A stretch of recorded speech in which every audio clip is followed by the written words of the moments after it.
By now, we've all likely heard of deepfakes. That is, realistic photo, audio, or video, or other forgeries that are created using artificial intelligence. Now, usually when we hear about these deepfakes, it's in matters concerning national security or election integrity, things of that nature, things with far-reaching implications. However, deepfakes can and have been used in much more mundane situations.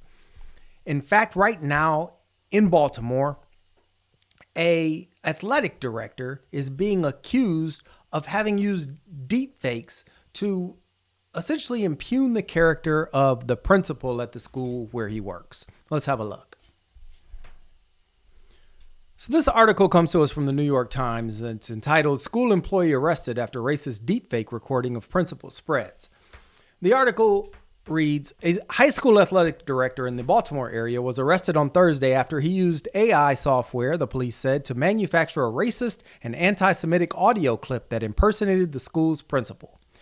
Dejan Darian, the athletic director of Pikesville High School, fabricated the recording, including a tirade about ungrateful black kids who can't test their way out of a paper bag, in an effort to smear the principal, Eric Eiswert, according to Baltimore County Police Department. The faked recording, which was posted on Instagram in mid-January, quickly spread, roiling Baltimore County Public Schools, which is the nation's 22nd largest school district and serves more than 100,000 students.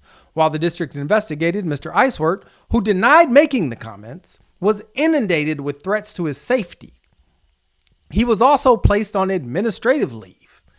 Now Mr. Darian is facing charges, including disrupting school operations and stalking the principal. So this Mr. Darian, this athletic director, allegedly faked a recording of Mr. Eiswert, the principal's voice, in which he made racist comments.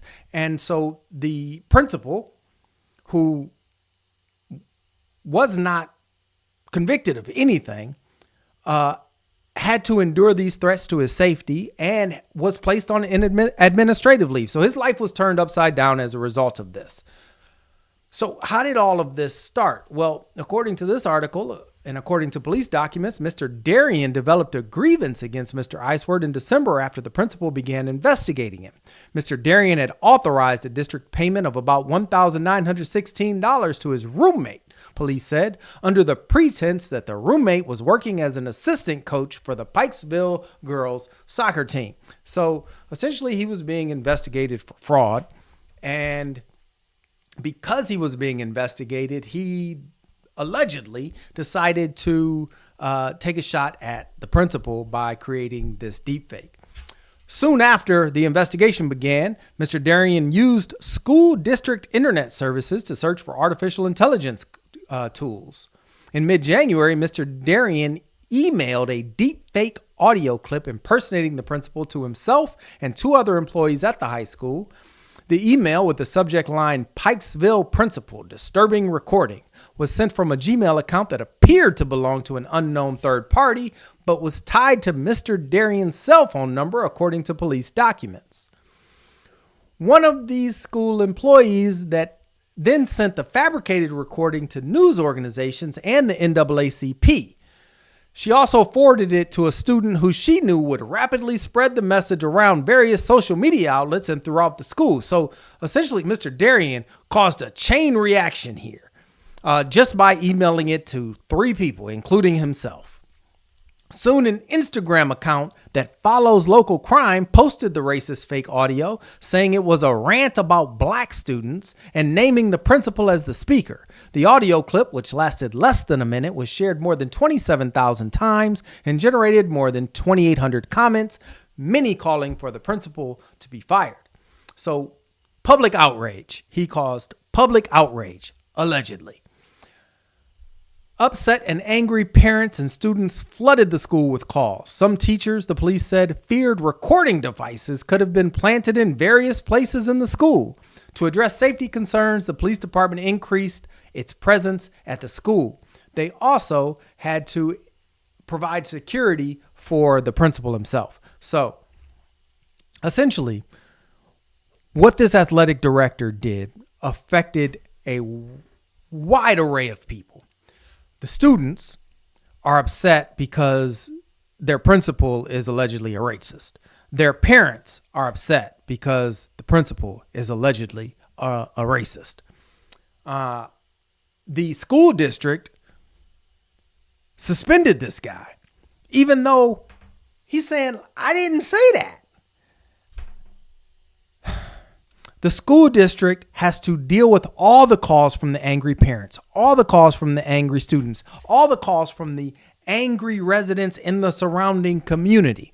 The police department has to increase security. That's costing taxpayers more money.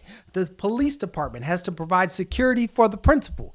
That's costing taxpayers money. All because this athletic director was upset because he allegedly got caught giving his roommate $1,900 of taxpayer funds that he should not have given his roommate. Now, again, this is a pretty mundane act. This is a pretty could be a pretty common occurrence in the future. Something like this could happen at any point, and it doesn't involve national security. It doesn't involve election integrity. It's not something that would necessarily be a big deal. But if we don't clamp down on AI now, if we don't put some regulations in place, if we don't regulate how AI can be used, how AI companies can give access to AI technologies, how this behemoth of a creature is going to continue its existence here with us. If we don't regulate it now, these problems are going to continue to crop up and lives are going to be changed just like this principal's life was. If you have anything that you want to add to this conversation, let me know in the comments below. But for now, my name is Nathan Saunders, and this is The Legal Good.